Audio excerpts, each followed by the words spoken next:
ಸ್ನೇಹಿತರೆ, ಇಸ್ರೇಲ್ ಮತ್ತು ಇರಾನ್ನ ಯುದ್ಧದ ಬಗ್ಗೆ ಈ ವಿಡಿಯೋದಲ್ಲಿ ಸಂಪೂರ್ಣವಾಗಿ ತಿಳಿಸಿಕೊಡಲಾಗಿದೆ. ದಯವಿಟ್ಟು ಈ ವಿಡಿಯೋವನ್ನು ಸಂಪೂರ್ಣವಾಗಿ ವೀಕ್ಷಿಸಿ. ಕೊನೆಗೂ ಯುದ್ಧ ಅಂತ್ಯಗೊಳಿಸಲು ಇರಾನ್ ಮುಂದು. ಆದರೆ ಅಮೆರಿಕ ಇಸ್ರೇಲ್ಗೆ ಹಾಕಿದ ಷರತ್ತುಗಳೇನು? ಬನ್ನಿ ಸ್ನೇಹಿತರೆ, ಈ ವಿಡಿಯೋದಲ್ಲಿ ಸಂಪೂರ್ಣವಾಗಿ ವೀಕ್ಷಿಸೋಣ ಇದರ ಬಗ್ಗೆ.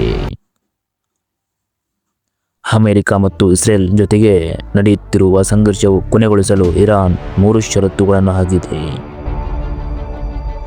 ಯಾವುದೇ ನಿರ್ಣಯವು ಇರಾನ್ನ ಕಾನೂನುಬದ್ಧ ಹಕ್ಕುಗಳನ್ನು ಗುರುತಿಸಬೇಕು ಮತ್ತು ದೇಶವು ಭವಿಷ್ಯದ ದಾಳಿಯನ್ನು ಎದುರಿಸುವುದಿಲ್ಲ ಎಂದು ಖಾತರಿಪಡಿಸಬೇಕು ಎಂದು ಇರಾನ್ ಅಧ್ಯಕ್ಷ ಮಸೂದ್ ಪೆಜಿಶ್ಕಿಯಾನ್ ಹೇಳಿದ್ದಾರೆ.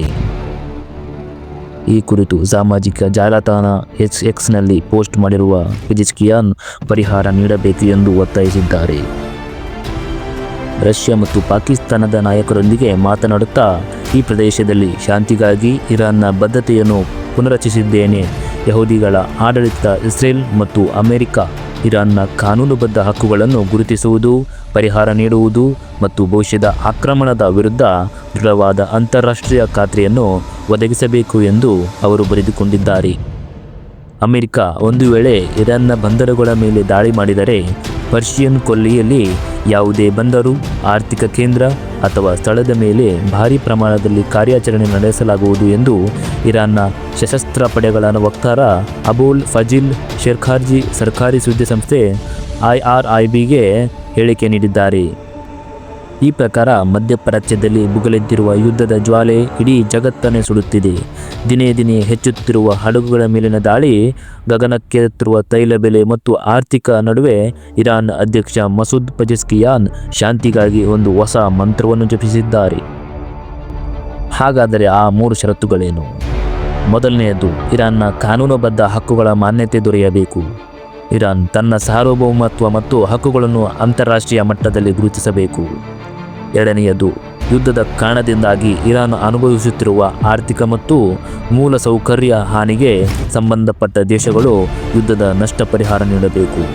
ಮತ್ತು ಮೂರನೆಯದು, ಇನ್ನು ಮುಂದೆ ಇರಾನ್ ಮೇಲೆ ಯಾವುದೇ ರೀತಿಯ ಆಕ್ರಮಣ ನಡೆಯುವುದಿಲ್ಲ ಎಂದು ಅಂತಾರಾಷ್ಟ್ರೀಯ ಮಟ್ಟದ ದೃಢವಾದ ಭರವಸೆ ನೀಡಬೇಕು ಎಂಬ ಈ 3 ಷರತ್ತುಗಳನ್ನು ಮಸೂದ್ ಪೆಜಿಶ್ಕಿಯಾನ್ ಅವರು ತಿಳಿಸಿದ್ದಾರೆ. ಈಗ ಇಲ್ಲಿ ಉಂಟಾಗಿರುವ ಉದ್ವಿಗ್ನತೆಯಿಂದಾಗಿ ತೈಲ ಮಾರುಕಟ್ಟೆಯಲ್ಲಿ ಭಾರೀ ಏರಿಳಿತ ಕಂಡುಬರುತ್ತಿದೆ.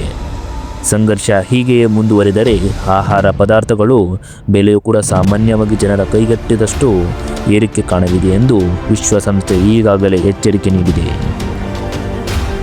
ಇರಾನ್ ಮೇಲೆ ಅಮೆರಿಕ ಹಾಗೂ ಇಸ್ರೇಲ್ ನಡೆಸಿದ ದಾಳಿಯಿಂದ ಉಂಟಾಗಿರುವ ಪಶ್ಚಿಮ ಏಷ್ಯಾ ಸಂಘರ್ಷವು 22ನೇ ದಿನಕ್ಕೆ ಕಾಲಿಟ್ಟಿದೆ.